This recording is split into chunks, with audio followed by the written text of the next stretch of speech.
Assalamualaikum warahmatullahi wabarakatuh. Sahabat beriman, pernahkah Anda mendengar bahwa Rasulullah SAW pernah dicambuk? Kisah ini terjadi pada diri Rasulullah SAW sebelum wafat. Saat itu, Rasulullah SAW telah jatuh sakit agak lama, sehingga kondisi beliau sangatlah lemah. Berikut ini merupakan kisah seorang bernama Ukasya yang mencambuk Rasulullah. Bagaimana kisahnya? Semua bermula setelah surat An-Nasr diturunkan. Surat ini menandai wafat Rasulullah dalam waktu yang tidak lama setelah surat ini diturunkan. Demikian penafsiran sahabat Ibnu Abbas, pakar tafsir di era sahabat. Tentang surat An-Nasr ini, Jabir bin Abdillah dan Abdullah bin Abbas meriwayatkan bahwa setelah surat ini turun, Rasulullah SAW berkata, "Wahai Jibril, jiwaku sudah terasa lelah." Jibril alaihi salam mengatakan, "Akhirat itu lebih baik bagimu daripada dunia, dan pasti Tuhanmu akan memberikan sesuatu kepadamu dan kamu merasa ridho." Rasulullah lantas memerintahkan Bilal agar memanggil orang-orang untuk melaksanakan berkumpul di masjid. Kaum muslim segera berdatangan ke Masjid Nabawi. Kemudian Rasulullah naik ke atas mimbar. Dari atas mimbar, beliau memuji Allah, kemudian menyampaikan khotbah yang membuat hati bergetar dan air mata berderai tangis. "Wahai manusia, nabi model apa aku ini bagi kalian?" Para sahabat menjawab, "Semoga Allah memberikan balasan kebaikan sebab kenabianmu. Engkau bagi kami bagaikan ayah yang penyayang, saudara yang bijak dan baik hati. Engkau telah menyampaikan risalah Allah dan engkau telah mengajak ke jalan Tuhanmu dengan cara yang bijak dan tutur kata yang santun. Semoga Allah memberikan balasan kebaikan yang lebih besar dari balasan yang diterima oleh nabi lainnya." Nabi berkata, "Wahai kaum muslim, demi Allah dan demi hakku atas kalian, barang siapa yang pernah aku zolimi tanpa sepengetahuanku, berdirilah dan balaslah kezolimanku itu." Tidak seorang pun berdiri. Rasulullah lantas mengulangi ucapannya itu, dan tidak seorang pun yang berdiri. Rasulullah mengulangi kata-kata itu untuk ketiga kalinya. "Wahai kaum muslim, demi Allah dan demi hakku atas kalian, barang siapa yang pernah aku zolimi tanpa sepengetahuanku, berdirilah dan balaslah kezolimanku itu, sebelum aku dibalas pada hari kiamat nanti." Tiba-tiba ada seorang kakek berdiri. Kakek itu melangkah melewati barisan jamaah hingga ia sampai di hadapan Rasulullah. Kakek itu bernama Ukasya bin Mihsan. Ukasya lantas berkata, "Demi ayah dan ibuku, andai engkau tidak mengucapkan kalimat itu sampai 3 kali, pasti aku tidak akan maju. Dulu, aku pernah bersamamu dalam satu perang. Setelah perang selesai dan kita mendapatkan kemenangan, kita segera pulang. Untaku dan untamu berjalan sejajar. Aku turun dari unta mendekatimu karena aku ingin mencium tanganmu. Namun, tiba-tiba engkau mengangkat pecut dan pecut itu mengenai perutku. Aku tidak tahu apakah kejadian itu engkau sengaja atau engkau ingin memecut unta." Rasulullah langsung berkata, "Aku berlindung kepada Allah dari perbuatan memecutmu dengan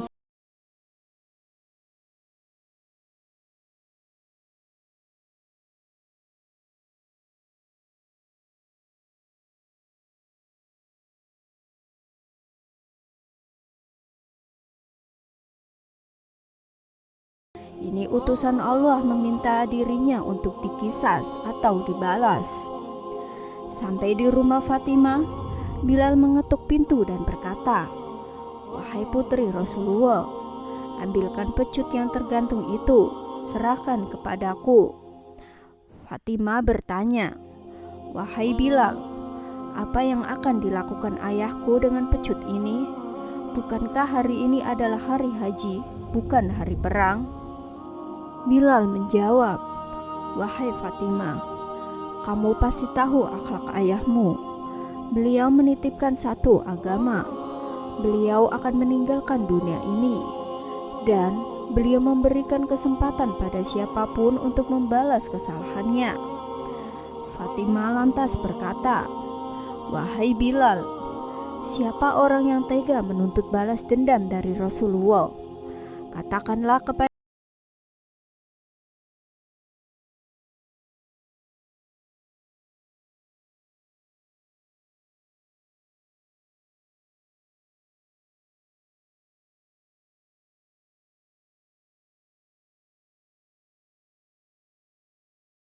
Rasulullah SAW lantas menyerahkan pecut itu kepada Uqasyah.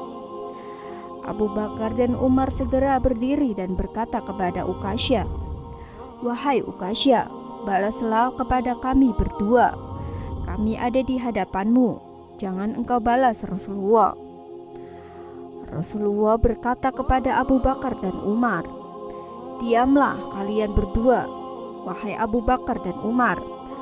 Allah tahu ketinggian derajat kalian berdua." Ali pun berdiri dan berkata, "Wahai Uqasyah, sepanjang hidupku aku selalu bersama Rasulullah. Sungguh aku tidak tega melihat Rasulullah dipecut. Ini badanku, balaslah. Pecutlah aku 100 kali, jangan kau balas Rasulullah." Rasulullah menjawab, "Duduklah buah hatiku. Allah tidak akan melupakan kemuliaan kalian." Rasulullah kemudian berkata kepada Uqasyah, "Wahai Uqasyah, silakan pecutlah aku." "Wahai Rasulullah, ketika engkau memecut perutku dalam keadaan terbuka," kata Uqasyah. Rasulullah SAW langsung menyingkap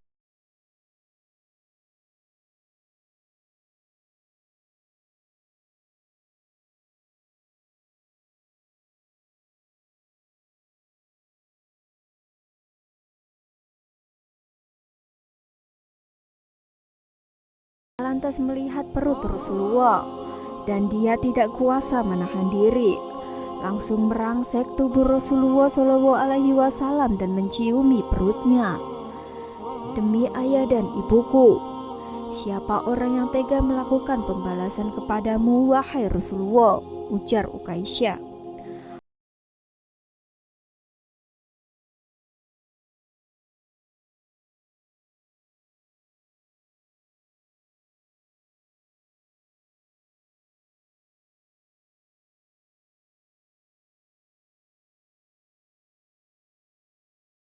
"Siapa yang ingin melihat temanku di surga nanti? Lihatlah kakek ini." Kaum muslim langsung berdiri mengerubungi Uqasyah dan menciumi keningnya. Mereka berkata kepada Uqasyah, "Alangkah beruntungnya kamu, alangkah beruntungnya kamu. Kamu akan mendapat derajat yang sangat tinggi, bertandingan dengan Rasulullah di surga." Setelah peristiwa tersebut, Rasulullah jatuh sakit selama 18 hari. Tepat pada hari Senin, Rasulullah wafat meninggalkan dunia yang fana ini. Nabi Muhammad SAW adalah seorang nabi dan rasul. Ia dijamin masuk surga, bahkan pasti berada di tempat paling tinggi dan paling mulia di sisi Allah. Namun, beliau begitu hati-hatinya terhadap manusia. Ia tidak ingin meninggalkan dunia ini, sementara masih ada orang yang sakit hati kepadanya. Beliau minta dibalas agar dirinya tidak dibalas di akhirat.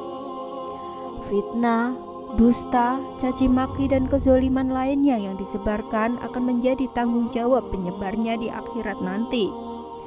Herannya, para penyebar fitnah dan para pencaci tenang-tenang saja. Padahal Nabi begitu gelisah hanya karena satu kesalahan yang tidak disengaja terhadap sahabat.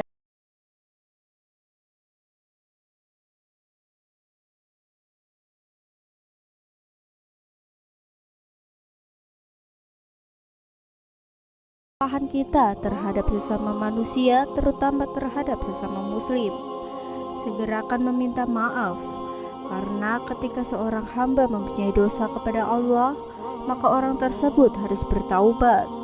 beristighfar, memohon ampun kepada Allah, dan ampunan Allah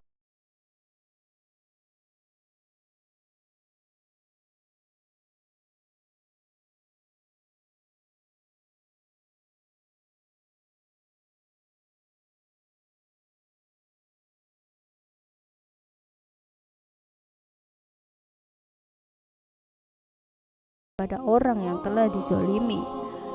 Wallahu alam.